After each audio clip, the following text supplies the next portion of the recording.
Hola, ¿cómo están? Hoy vamos a hablar de los lípidos, que son un grupo de sustancias que son generalmente insolubles en agua, porque por lo general son apolares, son solubles en solventes orgánicos, incluyen los triglicéridos y comúnmente se clasifica como grasa o aceite en base a su temperatura de fusión.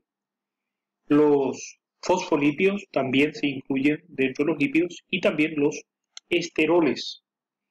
Tenemos los componentes de los triglicéridos, el glicerol, que está compuesto por ácidos grasos, y esos ácidos grasos pueden ser saturados y pueden ser insaturados.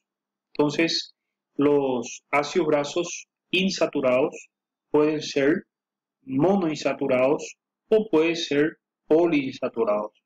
Entonces tenemos los ácidos grasos monoinsaturados, los ácidos grasos poliinsaturados. Y tenemos los ácidos grasos omega 3 y tenemos los ácidos grasos omega 6. Y también los fosfolípidos, entre ellos podemos citar a la lecitina. Entre los esteroles podemos citar al colesterol.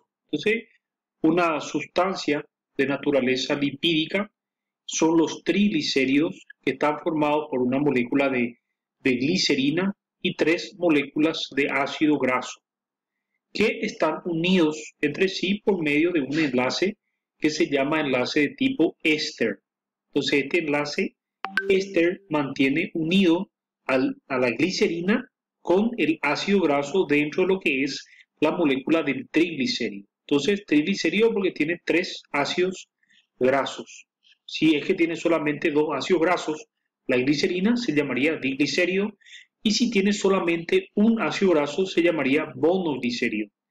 Estos ácidos grasos pueden tener naturalezas y características diferentes. Pueden ser diferentes ácidos grasos, así como pueden ser también el mismo ácido graso en las tres posiciones, ¿verdad? Entonces, los ácidos grasos insaturados son aquellos que tienen estos dobles enlaces. Este es un ácido graso saturado porque está saturado con átomos de hidrógeno. Entonces, no posee doble enlace. Entonces, es un ácido graso saturado. Sin embargo, este tiene un doble enlace y es un ácido graso insaturado. Los que tienen solamente un doble enlace que generan una torsión en la molécula, como lo que se observa acá, entonces estos se llaman monoinsaturados porque tienen solamente una insaturación. Cuando tienen dos o más insaturaciones, dos o más dobles enlaces, entonces ya son diinsaturados o más comúnmente poliinsaturados. Entonces el doble enlace lo que hace en la molécula de ácido graso es introducir un cambio conformacional de la molécula y hace que esa molécula, a diferencia del ácido graso saturado, que como se observa en la imagen es lineal, este ácido graso tiene una torsión y eso hace que la adhesión entre ácido graso y ácido graso, la superficie de contacto, sea menor. Al ser menor esa superficie de contacto, entonces hace que sea su punto de fusión y cuestiones como esa, hace que sea menor. Sin embargo, y tiendan a ser más líquidos. Sin embargo, hay otros factores como el peso molecular, la temperatura, que influyen en el punto de fusión, pero este factor es importante para la adherencia de los ácidos grasos a las paredes arteriales. Como estos ácidos grasos saturados son lineales, entonces se adhieren más fácilmente por las arterias. ¿Por qué? Porque tienen mayor superficie de contacto. Sin embargo, los que son insaturados tienen torsiones en la molécula y la adhesión a las paredes arteriales es menor. Entonces, ahí radica el fundamento del por qué estos ácidos grasos insaturados generalmente son menos aterogénicos que los ácidos grasos saturados. Generalmente las grasas de origen animal tienden a tener mayor proporción de ácidos grasos saturados y las de origen vegetal y aquellas procedentes de pescados tienen una mayor proporción de ácidos grasos insaturados. De esa manera, entonces, nosotros tenemos los ácidos grasos omega 3 y los ácidos grasos omega 6 y los ácidos grasos omega 9 y los ácidos grasos omega 3, 6 y 9. Entonces, a este último carbono de la cadena del ácido graso, entonces se le conoce como carbono omega y se empieza a contar las posiciones 1, 2, 3, 4, 5, 6, 7, 8, 9. Entonces el doble enlace contando a partir del carbono omega se encuentra en la posición 9. Por lo tanto, este es un ácido graso omega 9. Entonces, de esa manera se van clasificando los ácidos grasos en base a la posición del doble enlace con respecto al carbono omega. Los fosfolípidos son moléculas similares al de los triglicéridos, pero en lugar de tener otro ácido graso en esta posición, esto tiene un grupo fosfato y acá un grupo colina. Entonces, de esa manera, los fosfolípidos contienen grupo fosfato y esta porción de la molécula es polar y esta otra porción es apolar. Entonces, eso le da esa capacidad de emulsificación a los fosfolípidos.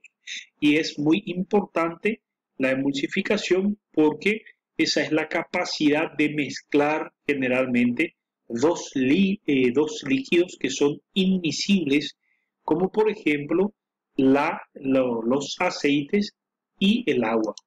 De esa manera, los esteroles, sin embargo, que también son consideradas sustancias lipídicas, tenemos nosotros el colesterol y otros esteroles como el citostanol o el citosterol, que tienen esta estructura común, la de ciclopentano per hidrofenantreno. Solo los ácidos grasos saturados tienen enlaces sencillos entre átomos de carbono y no contiene dobles enlaces. Entonces, a eso se denomina ácidos grasos saturados y predominan en los alimentos de origen animal. Entonces, los ácidos grasos, las grasas animales, generalmente contienen, como dije anteriormente, una mayor proporción de ácidos grasos saturados. Los aceites y las grasas, los lípidos procedentes de peces y vegetales, tienen mayor proporción de ácidos grasos insaturados. Y la poliinsaturación hace referencia a la mayor cantidad o a la presencia de varios dobles enlaces dentro de la molécula del ácido graso.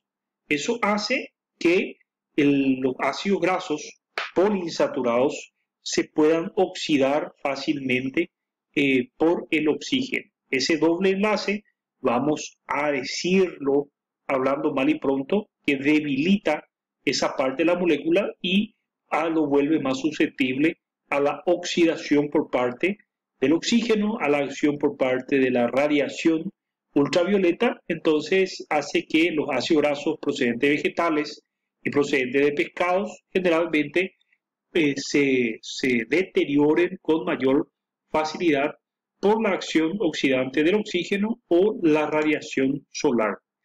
Las lipoproteínas es una combinación de lípidos y proteínas. Entonces los lípidos pueden estar formados por fosfolípidos, triglicéridos, colesterol y éster de colesterol. Una combinación de lípidos y proteínas, entonces se denomina lipoproteínas. Entonces una combinación de por ejemplo, lípidos con carbohidratos sería un glicolípido. De esa manera se van combinando diferentes macromoléculas y tienen diferente denominación. Entonces, las lipoproteínas, o sea, las combinaciones de lípidos y proteínas, se denominan, por ejemplo, el kilomicrón es el que tiene la mayor proporción de lípidos y muy baja proporción de proteínas. Entonces es el lípido de menor densidad. Después están las VL, Very Low Density Lipoprotein, entonces que son lipoproteínas de muy baja densidad que tienen poca proporción de proteínas y alta proporción de lípidos. Y tenemos el IDL, que son lipoproteínas de densidad intermedia, que en relación al VLDL tienen mayor proporción de proteínas y menor proporción de lípidos. Y tenemos el LDL, que es el Low Density Lipoprotein del inglés, y que son lipoproteínas de baja densidad, y las HDL, que son las proteínas de alta densidad, High Density Lipoprotein. Las HDL tienen alta proporción de proteínas y baja proporción de lípidos. Entonces, son las formas en las cuales se van transportando los lípidos en el torrente sanguíneo, en combinación con las proteínas. Y en base a la proporción de lípidos y proteínas van recibiendo su denominación. Y acá se observa la composición de lipoproteínas. Entonces, amarillo está representado por triglicéridos. Vemos que los kilomicrones tienen alta proporción de triglicéridos y muy baja proporción de proteínas. El VLDL, Very Low Density Lipoprotein del inglés, entonces que tiene un poco mayor cantidad de proteínas y tiene, en relación a los kilomicrones, tiene menor cantidad de lípidos. De esa manera, y después tenemos fosfolípidos y tenemos colesterol. Pero lo importante acá es que en estos puntos cómo se va diferenciando la cantidad de proteínas y cómo se va reduciendo la proporción de triglicéridos en las diferentes lipoproteínas, combinaciones de lípidos y proteínas.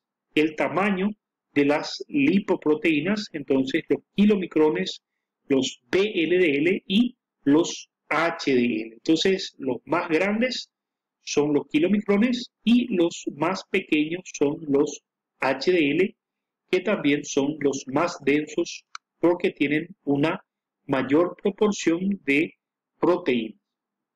Las grasas hidrogenadas y los ácidos trans. Entonces, las grasas hidrogenadas son aquellas a las cuales se le ha adicionado hidrógeno y se ha transformado un ácido graso insaturado, a un ácido graso saturado por la adición de hidrógenos a través de un proceso que se llama hidrogenación. En este punto se puede observar el proceso de refinado de aceites y acá entonces se puede observar que en este punto se ha convertido un ácido graso cis porque los hidrógenos se ubican hacia un lado del doble enlace y posteriormente, una vez que fue hidrogenado, cambia la posición y en esa posición tenemos hidrógeno acá y eso corresponde a las grasas trans y eso hace que ciertas propiedades y ciertas características de los ácidos grasos, de los aceites, de las grasas, vaya cambiando. ¿Y cuáles son esas propiedades y características? El punto de fusión, el punto de ebullición,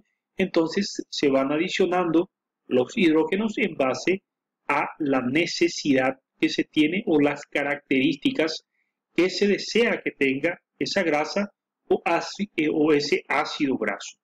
Entonces, de esa manera, la hidrogenación entonces de un ácido graso consiste en adicionar, como había dicho, adicionar hidrógeno a este doble enlace y un ácido graso insaturado se transforma en un ácido graso saturado. entonces cambiando sus propiedades de solubilidad. La función de los lípidos son componentes estructurales de las membranas celulares, participan en la biosíntesis de hormonas. El colesterol es indispensable en la síntesis de hormonas sexuales, de testosterona, de estradiol y otras hormonas. También transporta las vitaminas liposolubles, las vitaminas A, D, E, K, que son consideradas sustancias lipídicas y son solubles en lípidos o sustancias apolares. Además de los triglicéridos, de los fosfolípidos, los lípidos también contienen esteroles y nosotros tenemos el colesterol, que es esencial para la síntesis de hormonas sexuales, de vitamina D, entonces, y estos intervienen en numerosos procesos metabólicos. Y acá vemos la molécula del colesterol. Entonces tenemos nosotros, tener colesterol no es malo, inclusive es imprescindible para la supervivencia. Entonces, es un compuesto que el cuerpo fabrica y usa. El problema radica en que si los niveles son muy altos o si los niveles son muy bajos. Entonces siempre tienen que estar en un nivel intermedio, porque el exceso, tanto como una situación deficitaria, puede causar situaciones de carencia o enfermedad. Eso es todo. Muchas gracias.